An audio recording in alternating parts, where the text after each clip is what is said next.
মই তোমাৰ কাৰণে সোণৰ চেইন এডাল বনাব দিছোঁ। আজি আবেলি ওলাবাচোন, দুইটাই গৈ লৈ আহিমগৈ। কি সঁচা? তুমি মোৰ কাৰণে সোণৰ চেইন বনাইছা? অঁ আকৌ। আইঐ দেহি, মোলৈ যে ইমান মৰম মানুহজনৰ। ভাইটি, বা তহঁতৰ ইমান খাওঁনে? নোসোধা নোপোছাকে যে ৰুমলৈ সোমাই আহিলি চিধা। দুৱাৰখন খোলা হৈ আছিলে যে, সেইকাৰণে সোমাই আহিলোঁ উৰ্মি। আজি যে এনেকৈ সোমাই আহিব, আজিৰ পৰা যদি এনেকৈ ঘৰলৈ আহে নকৰি আহিব। নিজৰ ভাইটিৰ ঘৰলৈ আহোঁতেওনো নকৰি আহিব লাগেনে? ভাইটি, এয়া উৰ্মিয়ে কি কৈছে? অঁ, উৰ্মিয়ে ঠিকেই কৈছে, নকৰি আহিব লাগিব। ভাইটি, তই এয়া কি কৈছ? ককাইৰকো এনেকৈ ক'ব পাৰিলি নে? অঁ পাৰিছে, কিয় নোৱাৰিব? আপোনালোকৰ দৰে মানুহক তেনেকেই ক'ব লাগে। বোৱাৰী, তোমাৰ মুখখন কিন্তু বাঢ়ি গৈছে। ডাঙৰক কেনেকৈ কথা ক'ব লাগে সন্মান নাজানা নেকি? আজি যে সি ইমান ধুনীয়াকৈ পিন্ধি উৰি দুবেলা দুসাঁজ ধুনীয়াকৈ খাই বৈ জীয়াই আছে কিয় জানা? এই ককাইকৰ কাৰণে। এই ককাইকে নিজেই পঢ়া শুনা নকৰি লোকৰ ঘৰে ঘৰে কাম বন কৰি তাক পঢ়া শুনা কৰালে। মা, বাৰে বাৰে সেই পুৰণা কেছেটবোৰ বজাই নাথাকিবাচোন। শুনি শুনি একদম বিৰক্তি লাগি গৈছে। কিবা কথা আছে যদি কোৱা, আৰু নাই যদি ইয়াৰ পৰা যোৱা। ভাইটি, মোৰ অৱস্থাটো দেখিছই। এক্সিডেণ্ট হোৱাৰ পৰা একো এখন কাম কৰিব পৰা নাই। পংগু হৈ পৰি আছোঁ। তোক ইমানকৈ মাতিলোঁ আমাৰ ঘৰলৈ, এবাৰো নগলি। সেইকাৰণে মই নিজেই আহিলোঁ। ডক্টৰে কৈছে ভৰিখন সোনকালে চিকিৎসা কৰিব লাগিব। চিকিৎসা কৰিব লাগে? কৰ গৈ আকৌ। মই জানো ডক্টৰ, মই জানো চিকিৎসা কৰিব পাৰিম। আৰে, তুমি ইমান সৰু কথাটো বুজি পোৱা নাইনে? তোমাৰ মৰমৰ ককাইৰক টকা লাগে চাগে আকৌ। টকা বিচাৰি আহিছে ইয়ালৈ। কথাৰ সুৰ শুনিয়ে গম পোৱা নাইনে? অঁ ভাইটি, উৰ্মিয়ে ঠিকেই কৈছে। তই মোক টকা কেইটামান দি সহায় কৰচোন। মোৰ ভাল হ'লে মই তোক ধাৰ মাৰি দিম। এইটো কি বেংক বুলি ভাবিছ নেকি তই? টকা বিচাৰি আহিছ যে? টকা কি বিচাৰিলে পোৱা বস্তু নেকি? ভাইটি, আমি তোমাক ধাৰলৈহে বিচাৰিছোঁ। আমি পইচা পালে তোমাক আকৌ ঘূৰাই দিম। মুঠতে এই বিপদটোত অকণমান সহায় কৰা। সহায়? মই সহায় কৰিম? এক টকা এটাও নিদিওঁ। ধাৰটো দূৰৈ কথা, ভিক্ষা খুজিলেও নিদিওঁ। বিকি, তই তেনেকুৱা কথা কিয় কৈছ? তই তাক টকা কেইটামান দি সহায় কৰচোন। সি তোক আকৌ ঘূৰাই দিম বুলি কোৱা নাই জানো? আপোনালোকৰ লাজ চৰম একো নাই নেকি? বাৰে বাৰে অপমান কৰাৰ পিছতো যে টকা পইচা বিচাৰি থাকে। আমাৰ ঘৰত কি টকাৰ গছ আছে নেকি? উৰ্মি, তেনেকৈ নক'বা প্লিজ। আমাক পইচা কেইটামান দি সহায় কৰাচোন। আমি বহুত ডাঙৰ বিপদত পৰিছোঁ উৰ্মি, বুজাচোন অকণমান। কাইলৈ বন্ধনৰ মেনেজাৰো আহিব পইচা নিবলৈ। যদি কাইলৈ পইচা নিদিওঁ, ঘৰৰ বস্তুবোৰ উঠাই লৈ যাব হেনো। নিয়ক উঠাই, আমি কি কৰিব লাগে? বন্ধনৰ পইচা লওঁতে আমাক সুধি লৈছিলে নেকি? বোৱাৰী, ককাই ভাইনো কিয় লাগে? ইজনে সিজনৰ বিপদে আপদে চাবলৈতো ককাই ভাই লাগে। আপোনালোকে ইমান নিলাজ নে? ইমান কথা কোৱাৰ পিছতো আকৌ টকা বিচাৰি আছে যে? আমাৰ ঘৰত কি টকাৰ গছ আছে নেকি? ভাইটি, তই উৰ্মিক বুজাচোন। উৰ্মিক খং উঠিছে। এইখিনি বিপদৰ সময়ত যদি মোক তয়ে সহায় নকৰ, কোনে কৰিব? দাদা শুন, উৰ্মিৰ খং উঠাটো স্বাভাৱিক। তহঁতে খালি বাৰে বাৰে আমাক টকা পইচা বিচাৰি হেৰেছমেণ্ট কৰি থাক। মই তোক টকা পইচা দি সহায় কৰিব নোৱাৰোঁ। তহঁতৰ কথা কোৱা শেষ হ'ল যদি যা এতিয়া ইয়াৰ পৰা। আপোনালোকে যাবনে? নে মই গতিয়া বাঢ়ি কৰি দিম? তুমি গতিয়া বাঢ়ি কৰিব নালাগে বোৱাৰী, সিহঁতে নিজেই যাব। এটা কথা মনত ৰাখিবা, মানুহৰ দিন সদায় সমানে নাযায়।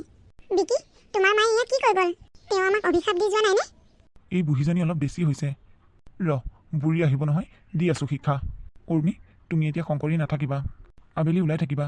আমি দুইটাই গৈ তোমাৰ চেইনডাল লৈ আহিমগৈ। মই এতিয়া আহিছোঁ দেই। মা, ভৰিখন বিষত থাকিব পৰা নাই। কি কৰোঁ এতিয়া বাৰু? ইমান বিষাইছে। বাবা, তই কাইলৈ এবাৰ ডক্টৰৰ ঘৰৰ পৰা আহিবিগৈ। কি হৈছে আপোনাৰ? ভৰিখন বৰ বিষাইছে সংগীতা। কাইলৈ আপোনাক এবাৰ হস্পিটেল নিব লাগিব। এটাও পইচা নাই। কেনেকৈ হস্পিটেললৈ নিবা? হস্পিটেল গ'লে পইচা লাগিব। কাইলৈ চেকআপটোহে কৰি আনিম, বেছি পইচা নালাগে। বাইদেউ, ঘৰত আছেনে বাইদেউ? কোনোবা আহিছে যেন পাওঁ। কিস্তি নিবলৈ আহিছে যেন পাওঁ। বন্ধনৰ মেনেজাৰ। বোৱাৰী, কি কৰিবা এতিয়া? বোলো ঘৰত মানুহ আছেনে? কি কৰিম মা? দিবলৈ পইচা পাতি একো নাই। তেওঁক ভৰি হাতে ধৰিব লাগিব। আছোঁ, গৈছোঁ ৰ'ব ছাৰ। বাইদেউ, টকা যোগাৰ হ'লনে? ছাৰ, আমাৰ ঘৰখনৰ অৱস্থা একেবাৰে বেয়া হৈ আছে বৰ্তমান। মই আপোনাক ফোনত কৈছোঁৱেই, মানুহজনৰ এক্সিডেণ্ট হ'ল। তেওঁ এইকেইদিন একো কাম কৰিব পৰা নাই। সেইকাৰণে পইচা পাতি একো যোগাৰ কৰিব পৰা নাই ছাৰ। তেনেকৈ ক'লে নহ'ব নহয়। আমাৰ তাৰিখৰ পইচা তাৰিখত লাগিবই। ছাৰ, আপুনি অকণমান বুজক ছাৰ। মই আপোনাৰ ভৰি ধৰিছোঁ। ঘৰতো আপোনাক দিব পৰাকৈ একো বস্তুৱেই নাই। এইবোৰ কথা টকা লওঁতেই চিন্তা কৰিব লাগে। এনেকুৱা এটা যে বিপদ হ'ব ভবাই নাছিলোঁ ছাৰ। বাৰু হ'ব, মই এতিয়া যাওঁ। টকা যোগাৰ কৰিব পাৰিলে মোক ফোন কৰিব। হ'ব ছাৰ, টকা যোগাৰ হ'লে মই আপোনাক ফোন কৰিম। বোৱাৰী, তেখেত গ'লনে? মা, যেনে তেনে তেওঁক বুজাই বঢ়াই পঠিয়াইছোঁ আৰু। নেজানো আৰু ভগৱানে এইখন কি ৰং চাইছে। উৰ্মি, তোমাৰ চেইনডাল কেনেকুৱা লাগিছে? বহুত ভাল লাগিছে। মোক অকলে ভাত দিলা যে? তুমি ভাত নল'লা কিয়? সন্ধিয়া যে বাহিৰত কিবা কিবি খাই আহিলোঁ, মোৰ একদম ভাত খাবলৈ মন যোৱা নাই। তুমিয়ে খোৱা। বিকি, এইবাৰ আকৌ কি হ'ল? এই মাহটো মই তহঁতৰ ঘৰতে খোৱা বোৱা কৰিম বুলি ভাবিছোঁ। ডাঙৰ বাবাই যে এই মাহটো একো কাম বন কৰিবলৈ পৰা নাই, সিহঁতৰ চলাত বহুত অসুবিধা হৈছে। আজিৰ পৰা মই ইয়াতেই ভাত খাম। বোৱাৰী, ভাত আছে যদি ভাত কেইটামান দিয়াচোন। ডাঙৰ বাবাক খুৱাই থৈ আহোঁগৈ। ঠাণ্ডা ভাত কেইটামান আছে। ডাঙৰ বোৱাৰীয়ে মই খাম বাৰু। সি ঠাণ্ডা ভাত খাব নালাগে, বেমাৰ হৈ আছে যে। বোৱাৰী, অকণমান তৰকাৰী বেছিকৈ দিবা দেই। সি আকৌ তৰকাৰী অকণমান বেছিকৈ খায়। তৰকাৰী বেছিকৈ দিম। আজিৰ পৰা আপুনি আমাৰ ঘৰত একো খোৱা বোৱা কৰিব নোৱাৰে। ডাঙৰ পুতেকৰ ঘৰতে খালেও খাব, নেখালেও নাই। আপোনাৰ খোৱা বোৱা সকলোবোৰ বন্ধ। আমাৰ ঘৰত আপুনি একো খাবলৈ নাপায় আজিৰ পৰা। বিকি, বোৱাৰীয়ে ইয়াক কি কৈছে? মই কি আজিৰ পৰা নোখোৱাকৈ থাকিব লাগিব? ডাঙৰ বাবাই কামেই কৰিব পৰা নাই। সি নিজেই খাবলৈ পোৱা নাই। মোক ক'ৰ পৰা খুৱাব সিহঁতে? যিটো দেখিছোঁ নেখাই মৰিব লাগিব যেন পাইছোঁ। তই বোৱাৰীক বুজাচোন। বোৱাৰীক বুজাবলগীয়া একো নাই মা, তাই যি কৈছে সেয়াই হ'ব। তই আগৰ দিনবোৰ কিয় পাহৰি গলি বাবা? মই নিজে নাখাই, ককাই নিজে নাখাই তোক খুৱাইছিল। এতিয়া তই? মা, তুমি বাৰে বাৰে আগৰ কথাবোৰ কৈ নাথাকিবা কিন্তু। ঐ বুঢ়ী, কি কৈ আছোঁ শুনা নাই নেকি? ওলা, এতিয়া ঘৰৰ পৰা ওলা, নহ'লে গতিয়াই বাঢ়ি কৰি দিম। বোৱাৰী, মই তোমাৰ মাৰ বয়সৰ। তুমি মোক গতিয়াই দিম বুলি ক'বলৈ অকণো বেয়া নাপালানে? অঁ, নাই পোৱা। কিয় বেয়া পাম? বিকি, সঁচাকৈ তই মোক খাবলৈ নিদিয়? মা, তোমাৰ কাণখন কি ক'লা নেকি? নিদিওঁ বুলি কোৱা শুনা নাই? বোৱাৰীয়ে নিদিওঁ বুলি কৈছে যেতিয়া নিদিওঁ। ওলাই যোৱা মোৰ ঘৰৰ পৰা। হেৰা, বৰ ভোক লাগিছে। কিবা এটা খাবলৈ দিয়া। খাবলৈ যদি একো নাই পানী এগিলাচকে দিয়া। আৰু অকণমান সময় ধৈৰ্য ধৰক। মায়ে ভাইটিহঁতৰ ঘৰলৈ গৈছে ভাত খাবলৈ। মাৰ ভাগৰ ভাতকেইটা মায়ে লৈ আহিব আপোনাৰ কাৰণে। আৰু ঘৰত পানী দিয়া ভাত কেইটামান আছে, মায়ে মই পিঁয়াজেদি খাম। আপুনি মায়ে অনা গৰম ভাতকেইটাকে খাব। কি কথা কৈছা তুমি? এনেই মাক একো ভাল বস্তু এটা খুৱাবলৈ পৰা নাই এইকেইটা দিন। এতিয়া আকৌ মাৰ ভাগৰ ভাতকেইটা মই কাঢ়ি খাম? আপুনিনো ক'ত নিজে কাঢ়ি খাব খুজিছে? আপোনাক অসুস্থ হৈ থকা দেখি মায়ে নিজেই মাৰ ভাগৰ ভাতকেইটা আনিবলৈ গৈছে। সঁচাকৈ সন্তান দুখীয়া হ'লে মাক দেউতাকৰ বহুত কষ্ট হয়। মোৰ আৰু ভাল দিন আহিবনে নাহে নাজানো আৰু। মাক কেতিয়া সুখেৰে দুবেলা দুসাঁজ খুৱাব পাৰোঁ। আপুনি কিয় তেনেকৈ কৈছে? চাব, আমাৰ অতি সোনকালে আকৌ আগৰ দৰে দিনবোৰ ঘূৰি আহিব। বোৱাৰী, মা, আপুনি মনটো মাৰি আহিছে কিয়? সৰু বোৱাৰীয়ে আপোনাক ভাত নিদিলে? নাই বোৱাৰী, নিদিলে। মা, তুমি দুখ নকৰিবা। আমি পানী দিয়া ভাতকেইটাকে খাম। তুমি ভাত খাই আহিছা নহয়? নাই খোৱা। মা, তুমি ভাইটিক বুজাই কোৱা, আমাক কি দিব নালাগে, তোমাক দিলেই হ'ল। মই তাক বহুত বুজালোঁ। সি মোকো নিদিয়ে আৰু তহঁতকো নিদিয়ে। তোমাক কিয় নিদিয়ে মা? মই যে তেতিয়া তহঁতৰ হৈ কৈছিলোঁ, সেইকাৰণে মোক নিদিয়ে।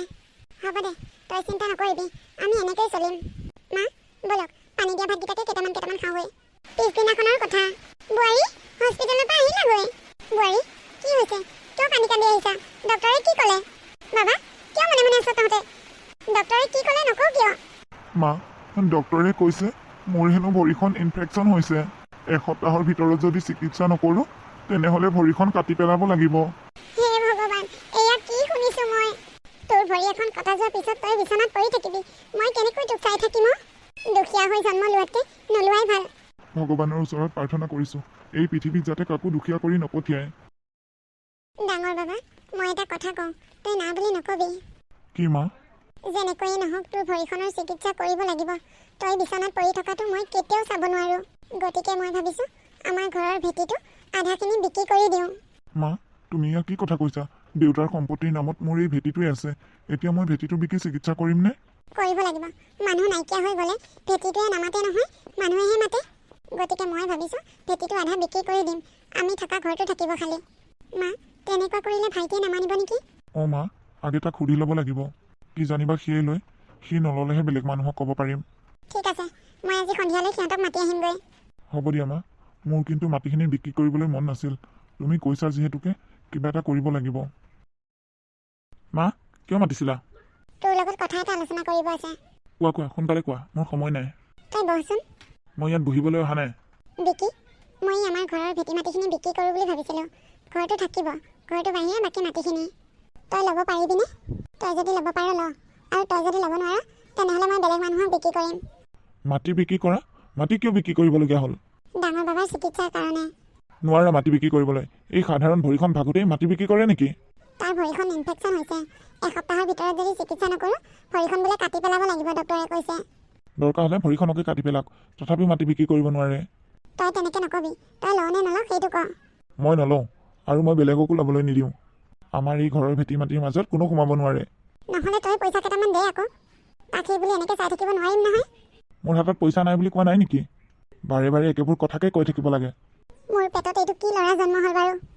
অঁ, গোটেইবোৰ বাহিৰত যে কিবা চিন্তা কৰি থকা যেন পাইছোঁ দেখোন। ভাইটি, তই আহিলি? অঁ বা, আহিম আহিম কৰি থাকোঁতে আহিবই পৰা নাই। খেতিত লাগি আছিলোঁ যে, মাটিখিনি আকৌ সময়মতে ৰুই নল'লে নহ'ব যে।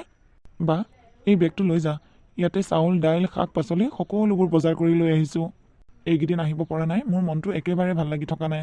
ভিনদেউ অকণমান ভাল পাইছেনে? নাই অ'। তই চাউল দালিখিনি আনিলি ভালেই কৰিলি দে। আজি 3 দিনেই হ'ল, আমি লঘোণেই আছোঁ। মই এতিয়া ভাত বনাওঁগৈ, তই একেবাৰে ভাত পানী খাইহে যাবি। হ'ব দে, কিন্তু তহঁত সকলোবোৰে যে মন মাৰি আছ, কাৰণটো কি? ভাইটি, বৰ ডাঙৰ বিপদ এটাত পৰিছোঁ। কি হ'লনো? ভিনিয়াৰৰ ভৰিখনৰ ইনফেকশ্যন হৈছে।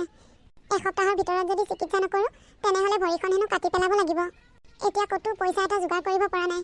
ভিনিয়াৰক অসুস্থ দেখি কোনেও পইচা এটা ধাৰলৈও নিদিয়ে, সুদলৈও নিদিয়ে। কি কৰোঁ মাথাই কাম দিয়া নাই। বা ডক্টৰে তেনেকৈ কৈছে নেকি? ভিনদেউৰ ভৰিখন কাটি দিব লাগিব বুলি কৈছে? অঁ, সময়মত চিকিৎসা নকৰিলে তেনেকুৱাই কৰিব লাগিব হেনো। কিমানমান টকা লাগিব বাৰু চিকিৎসা কৰিবলৈ? লাগিব 1 লাখ মান। 1 লাখ টকা? 1 লাখ বুলি কওঁতে ঘপককৈ ক'ত পোৱা যাব এতিয়া বাৰু? তাকেইতো চিন্তা কৰি পাৰ পোৱা নাই। ভাইটি, তই যদি বেয়া নাপাওঁ মোক তই সহায় অকণমান কৰিবি নেকি? আমাৰ যে মাটি 2 বিঘা আছে, তাৰে 1 বিঘা বিক্ৰী কৰি দে নহ'লে। মোক 1 লাখ টকা এটা দিলেই হ'ব, বাকীখিনি তই কি কৰ কৰিবি। হয় নেকি বা? মাটিখিনি বিক্ৰী কৰি নিদিওঁ। বিক্ৰী কৰি দিলে মাটিখিনি একেবাৰে আমাৰ হাতৰ পৰা ওলাই যাব।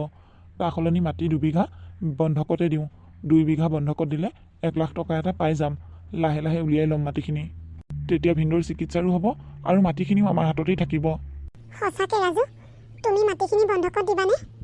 অঁ দিম, কিয় নিদিম? মোৰ বা আৰু ভিনদেউ ইমান দুখত আছে। মাটিখিনিকে মই সদায় লৈ নাথাকোঁ নহয়। বা ভিনদেউ নাইকিয়া হ'লে মোৰ আপোন বুলিবলৈ কোনোৱে নাইকিয়া হ'ব দেখোন। ৰাজু, তুমি মোক বহুত ডাঙৰ উপকাৰ কৰিবলৈ ওলাইছা। তোমাৰ এই উপকাৰ মই কেতিয়াও নাপাহৰোঁ। মই তোমাৰ ওচৰত চিৰকৃতজ্ঞ হৈ ৰ'ম। ভিনদেউ তেনেকুৱা কথা নক'ব। তেনেকুৱা কথাবোৰ কৈ মোক লাজ নিদিব। আপোনালোকৰ বাহিৰে মোৰ আপোন বুলিবলৈ কোনো নাই। এৰাও, এই কথাবোৰ নিজৰ ককাই ভাইবিলাকে বুজি পোৱা হ'লে মনত আৰু শান্তি পালোহেঁতেন। ভাইটি, ব'ল ভিতৰলৈ ব'ল। আহা আহা, চব ভিতৰলৈ আহা। এমাহৰ পিছৰ কথা। আপুনি এতিয়াৰ পৰা আকৌ আগৰ দৰেই কাম কৰিব পাৰিব। সঁচাকে এইখিনি যে ভগৱানে চকু মেলি চালে। তোমাৰ ভাইটি নোহোৱা হ'লে কিজানি মই আজি পংগু হৈ বিচনাত পৰি থাকিবলগীয়া হ'লহেঁতেন। সঁচাকে মই এনেই আপোনাৰ ককাই ভাইবোৰৰ ওচৰত সৰু হৈ ফুৰিলোঁ। তাৰ সলনি ভাইটিৰ ওচৰলৈ গৈ যদি এবাৰ ক'লোঁ হয়, ইমান দিনলৈ সি আমাক ইমান কষ্ট পাবলৈ নিদিলেহেঁতেন। সঁচাকে মই তাক কেতিয়াও পাহৰিব নোৱাৰিম। দাদা দাদা দাদা, এওঁক হেনো পুলিচে ধৰি নিছে। আপুনি কিবা এটা কৰি এওঁক বচাওক দাদা। আপুনি থানালৈ যাওকচোন। এতিয়া যদি ঘৰৰ মানুহ কোনোবা থানালৈ নাযায়, তেওঁক হেনো জেললৈ চালান দিব। তাক কিয় পুলিচে নিছে? তেওঁ হেনো কিবা ড্ৰাগছৰ ব্যৱসায়ৰ লগত জড়িত আছে, সেইকাৰণে। ডাঙৰ বোৱাৰী, ঘৰলৈ কোন আহিছে? আপুনি চাই লওক মা। তুমি যে চিধা ৰুমলৈ সোমাই আহিলা, কাৰ অনুমতি লৈ সোমাইছা? মা, আপুনি কি কথা কৈছে? আপোনাৰ সৰু ল'ৰাক পুলিচে ধৰি নিছে। এইখিনি সময়ত মই আপোনালোকৰ ৰুমত সোমাওঁতে অনুমতি লৈ সোমাব লাগে মা? অঁ, লাগিব। মোৰ ডাঙৰ ল'ৰাও এদিন এনেকৈ বিপদত পৰিছিল। সেইদিনাখন তুমি আমাক কৈছিলা যে তোমাৰ অনুমতি নোলোৱাকৈ আমি ঘৰত সোমাইছোঁ। তুমি আমাক গতিয়াই বাহিৰ কৰি দিব খুজিছিলা। এতিয়া তোমাৰ স্বামী বিপদত পৰিছে, আমি কি কৰিব লাগে? নোৱাৰে মোৰ ডাঙৰ ল'ৰা যাবলৈ। তুমি নিজে যি কৰা কৰাগৈ। মোৰ স্বামী মানে আপোনাৰ ল'ৰা নহয় নেকি মা? নহয়, সি মোৰ ল'ৰা। আগতে মোৰ ল'ৰা আছিল, এতিয়া সি মোৰ ল'ৰা নহয়। বোৱাৰী, তুমি কি চাইছা? গতিয়াই বাহিৰ কৰি দিব পৰা নাই? যি টি মানুহে তোমাৰ ঘৰত আহি যি টি কথা কৈ আছেহি। তুমি শুনিছানে মায়ে কি কৈছে? মোৰ খং নুঠা আগতে আমাৰ ৰুমৰ পৰা ওলাই যোৱা, আৰু মোৰ স্বামী ক'তো যাব নোৱাৰে। মোৰ খং উঠিলে কিন্তু গতিয়াই বাহিৰ কৰি দিম ঘৰৰ পৰা।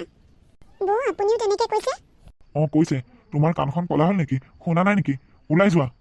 নোৱাৰোঁ মই কাকো সহায় কৰিব যাবলৈ। মোৰ দৰে দুখীয়া মানুহে ধনী মানুহক সহায় কৰিব পাৰে নেকি? মা, কথাটো বেয়া হ'ল নেকি? একো বেয়া হোৱা নাই বোৱাৰী। আমাক যেনেকুৱা কৰিছে এতিয়া সিহঁতকো তেনেকুৱাই কৰিছোঁ। কোনো প্ৰয়োজন নাই। আমাৰ বিপদৰ সময়ত সিহঁতে যেতিয়া আমাক ঘৰৰ মানুহ বুলি ভবা নাছিল, আমি ভবা কোনো প্ৰয়োজন নাই। এতিয়াৰ পৰা আমাৰ 3টা আৰু তোমাৰ ভাইটিৰ বাহিৰে আমাৰ আপোন বুলি